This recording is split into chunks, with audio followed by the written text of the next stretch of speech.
હાથ દુખી ગયા નહીં? બિલકુલ નહીં. તો ભાઈ તાળી પાડો ને. Thank you friend. તો ઘણા લોકો છે ને જ્યારે કોર્પોરેટ મીટિંગમાં બહુ બધા લોકો જતા હોય છે, તો જ્યારે વાઇબ્રન્ટ ડિસ્કોમ સમિટની વાત કરીએ, કોન્ફરન્સની વાત કરીએ, તો એ લોકો એક માઇન્ડસેટ સાથે આવેલા હોય કે અમારે એટીકેસીમાં બેસવું પડશે, ત્યાં આગળથી બહુ સારા સારા સ્પીકરો આવશે, બધી ભાષણો થશે, અમારે સાંભળવાનું, છેલ્લે જમીને જતા રહેવાનું. Generally this is what we expect from a corporate meeting. અને જ્યારે અહીંયા આગળ હોલમાં બેસે છે, કોઈ વ્યક્તિ શાયરી કરતો હોય, કોઈ વ્યક્તિ ગીતો ગાતો હોય, કોઈ વ્યક્તિ કંઈક ચેન ચાળા કરતો હોય, તો એમ થાય કે આપણે કઈ જગ્યાએ ગયા. ધીસ ઇઝ ધ ખૂબી of vibrant discom, because this is not just a business, it's a community જ્યાં આપણે એકબીજા જોડે સંપર્કમાં રહીને સાથે જિંદગી વિતાવવાની એક કટિબદ્ધતા પેશ કરીએ છીએ કે કઈ રીતે આપણે સાથે જિંદગી જીવી શકાય.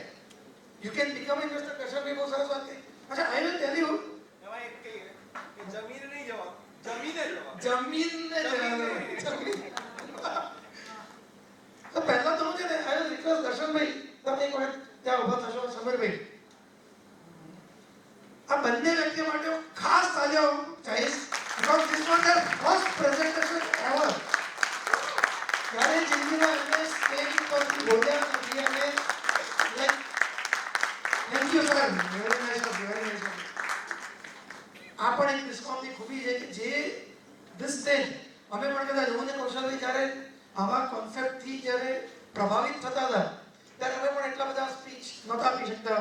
સ્ટેજ ઉપર જઈએ 4 જણા ઉભેલા હોય તો પણ એમ કહે આપણે બોલવાનું છે ભાઈ, રહેવા દે. તો this grooming also happens in vibrant discom. Investment વિશે આપણે સાંભળ્યું કે 7,000 રૂપિયાના નાના ઇન્વેસ્ટમેન્ટથી પણ આપણે સ્ટાર્ટ કરી ક્લબની મેમ્બરશિપ અને પ્લોટના હકદાર બની શકીએ છીએ. આપણે પ્રમોટરશિપ વિશે સાંભળ્યું કે 12% થી 15% રિટર્ન, જે આજે ક્યાંય પણ બોન્ડ લઈએ ને તો પણ 8-10% વધારેના બોન્ડ્સ નથી હોતા અને સ્ટીલ 3 to 5 યર્સના લોકિંગ પીરિયડ્સમાં આપણને મળતા હોય. જે વસ્તુ આપણને 2 યર્સના લોકિંગ પીરિયડમાં સેબીની ગાઈડલાઇન્સ હેઠળ આપણને મળી જાય છે. Being a public limited company, આ એડિશન એટલા માટે કરું છું કે you can understand the psychology of this thing. જ્યારે પબ્લિક લિમિટેડ કંપનીની વાત આવે તો it is completely governed by rules and regulations. આ કોઈ લાલાની કંપની નથી કે ભાઈ અમને ઈચ્છા થઈ કે આજે 5 લાખ રૂપિયા લઈ લીધા, 12% આપી દીધું, પછી કાલે ઈચ્છા થાય કે 12 ના 15 કરી દો, 5 ના 18 કરી દો. પેલો માણસ એમ કે 1 કરોડ રૂપિયા હું આપું છું, મને 18% 20% કરી આપો, તો વી કેન નોટ ડુ. વી હતા સ્ટેજ ઉપરથી પેલા એ ત્યાંથી પૂછ્યું કે હું ધારો કે 50 લાખ રૂપિયા 1 કરોડ રૂપિયા ઇન્વેસ્ટ કરું તો તમે મને 20% કરી આપી શકશો? It is not possible at our end because this is completely governed by the SEBI rules and regulations. તો આ રીતે ઇન્વેસ્ટમેન્ટ આપણી જોડે થઈ શકે. અને નાઉ મારો જે મેઇન ટોપિક છે that is business. How you can enter into business. Investment તમે કરીને ઇન્વેસ્ટમેન્ટના બેનિફિટ્સ લઈ શકશો, પ્રમોટરશિપ તરીકે 12-15%ના 2 યર્સમાં સરસ બેનિફિટ્સ લઈ શકશો. But if you are planning four business diversification, જેમ મેં પહેલા કીધું 2005-6માં જ્યારે અમે સેમિનાર્સમાં જતા ને ત્યારે લોકો કહેતા કે તમારે multiple source of income, diversified source of income હોવા જોઈએ.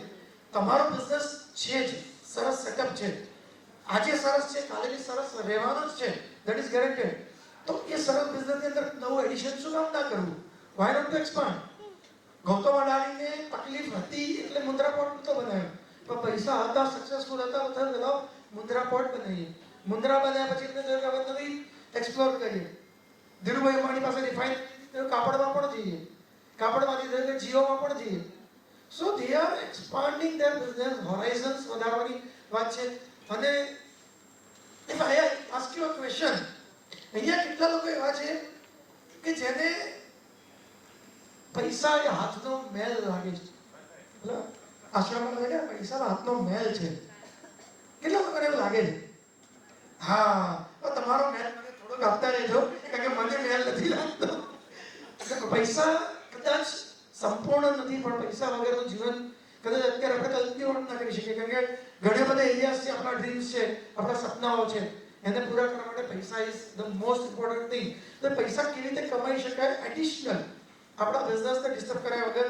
તો ત્યાં આગળ અમારી પાસે છે એક ફ્રેન્ચાઇઝી મોડલ, જેને મેં કીધું પ્રોફિટવાળા બિઝનેસ. પ્રોફિટવાળા બિઝનેસ કેમ છે એના વિશે થોડું ઇલેબોરેટ કરું. કેટલા લોકો ફ્રેન્ચાઇઝી મોડલ સાંભળેલું છે કે કોઈ પણ વ્યક્તિ ફ્રેન્ચાઇઝી કોઈ કંપનીની ફ્રેન્ચાઇઝી વિશે જાણ્યું હોય? થોડાક લોકો છે. Okay, I will name some franchises like McDonald's, Honest Pav Bhaji is running on a franchisee model. We all know. આવી ઘણી બધી ફ્રેન્ચાઇઝ, છાસવાલા, ટી પોસ્ટ, આપણી ઇર્દ ગિર્દ આવા ઘણા બધા જોયા છે જે દુકાનના માલિક કોક વ્યક્તિ છે પણ એની ફ્રેન્ચાઇઝી પર નામ લખાય છે ટી પોસ્ટ, ઓનેસ્ટ, છાસ. So this is called franchise model. તો પેલા વ્યક્તિએ ફ્રેન્ચાઇઝી લેવા માટે કરવું શું પડે છે? એ ફ્રેન્ચાઇઝીની ફી ચૂકવે છે. XYZ રૂપીસ ચૂકવે, 1 lakh, 2 lakh, 5 lakh, 25 lakh, 50 lakh, depends upon khichdi et cetera.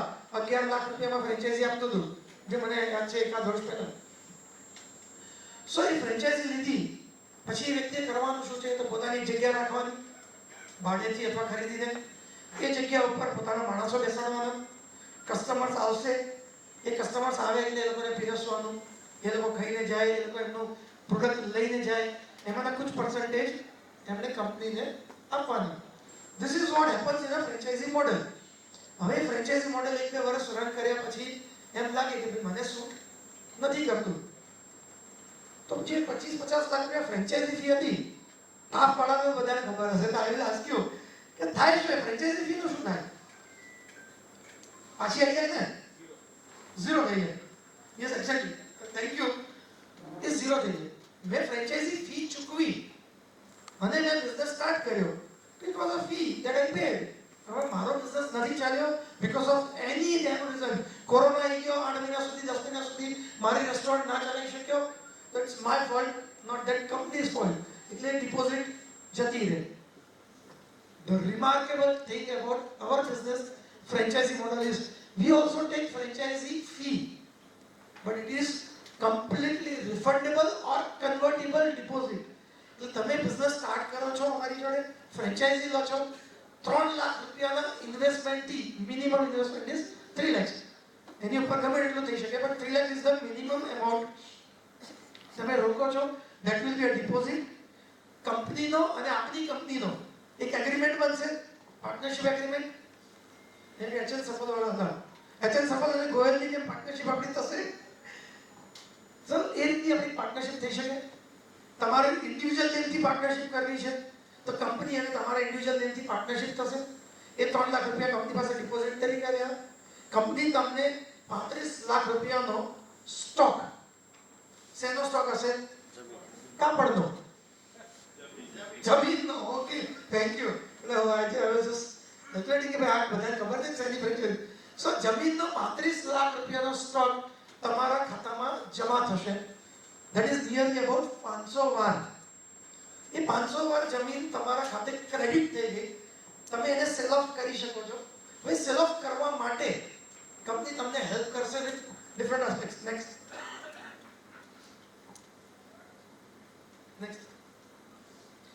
This is what company provides. Company તમારા માટે 1 મહિનાની અંદર એક આઈસ્ક્રીમ પાર્ટી ઓર્ગેનાઇઝ કરશે. આપણે કોઈ પણ વ્યક્તિ કોઈ બિઝનેસ સ્ટાર્ટ કરીએ તો શું કરીએ? પહેલા આપણા પરિચિતોને બોલાવીએ, મિત્રોને, સગાવાલાઓને બોલાવીએ અને ઇનોગ્રેશન કરીએ. તો કંપની તમને એ ઇનોગ્રેશનમાં સપોર્ટ કરશે આઈસ્ક્રીમ પાર્ટીના માધ્યમથી. અને આઈસ્ક્રીમ પાર્ટી ક્યાં થઈ શકે? કે આપણે કોઈ હોટલ કે રેસ્ટોરન્ટનો તો ફ્રેન્ચાઇઝી લીધી નથી કે આપણી પાસે જગ્યા હોય ત્યાં આગળ લોકોને બોલાવી શકીએ. કોઈ શોપની ફ્રેન્ચાઇઝી નથી. This is real estate business. કંપનીનો અમારો પોતાનો એક સ્ટુડિયો છે પ્રીતમનગર પર. ત્યાં આગળ આપણે આખું આઈસ્ક્રીમ પાર્ટીને ઓર્ગેનાઇઝ કરી શકીએ. તમે તમારા મિત્રોને, પરિચિતોને ત્યાં આગળ બોલાવી શકો અને ત્યાં આગળ આઈસ્ક્રીમ પાર્ટી કરી ત્યાં આગળ આપણે બિઝનેસના વેરિયસ એસ્પેક્ટ્સ, ઇન્વેસ્ટમેન્ટ્સના વેરિયસ એસ્પેક્ટ્સ એ લોકોને સમજાવી શકીએ. That is first thing. તમારી પાસે કોઈ એવી જગ્યા છે, તમારા ઘરે, તમારી કોઈ ઓફિસ છે, તમારી કોઈ દુકાન છે અને ત્યાં તમે કરવા માંગો છો, તો કંપની તમારા આખી ફૂલ ટીમ તમારા સપોર્ટમાં ત્યાં આગળ ઉભેલી હશે અને તમારા બિઝનેસને એક્સપાન્ડ કરવા માટે તમને હેલ્પફુલ થશે, તમને સપોર્ટ પ્રોવાઈડ થશે. સો ધીસ ઇઝ વન સપોર્ટ. 60 ડેઝની અંદર કંપનીના ક્લબની અંદર આપણે 50 થી 60 જણને ડિનર પાર્ટી ગોઠવી છે. 100, 150, 200 જણને આપણે આઈસ્ક્રીમ પાર્ટીમાં ઇન્વાઇટ કર્યા. એમાંથી ફિલ્ટર કરી આપણે 50-70 જણ જે પોઝિટિવ લોકો હશે કે જે લોકોને થોડો ઘણો વધારે ઇન્ટરેસ્ટ છે, એ લોકોને સાઇટ વિઝિટ કરવી છે, તો આપણે એમને ક્લબ ઉપર ઇન્વાઇટ કરશું. ત્યાં આગળ આપણે ડિનર પાર્ટી સરસ ઓર્ગેનાઇઝ કરશું. ત્યાં બધી સાઇટ વિઝિટ્સ કરાવીશું ત્યાંથી. સો આ બધી વસ્તુઓ કંપની સપોર્ટ તમને પ્રોવાઈડ કરશે. એટલે તમારે ઘણા લોકોને કે રિયલ એસ્ટેટનો બિઝનેસ મારથી કેવી રીતે થાય? મારો તો ફોટોગ્રાફીનો બિઝનેસ છે, મારો તો હોટલનો બિઝનેસ છે, મારી તો જોબ ચાલે છે, મારો તો બીજો બિઝનેસ છે, હું કેવી રીતે કરી શકીશ? સો this is the support you get from the complete back office support. તમને ત્યાંથી મળશે, ત્યાં ઓનસાઇટ સપોર્ટ તમને ત્યાંથી મળશે. તમારે એઝ અ સીએ તમે વિચારો કે ઓફિસમાંથી બહાર નીકળી ગયા, અભિનંદન અમારા ઘણી વખત સવાલ પૂછે, હજી સુધી અમને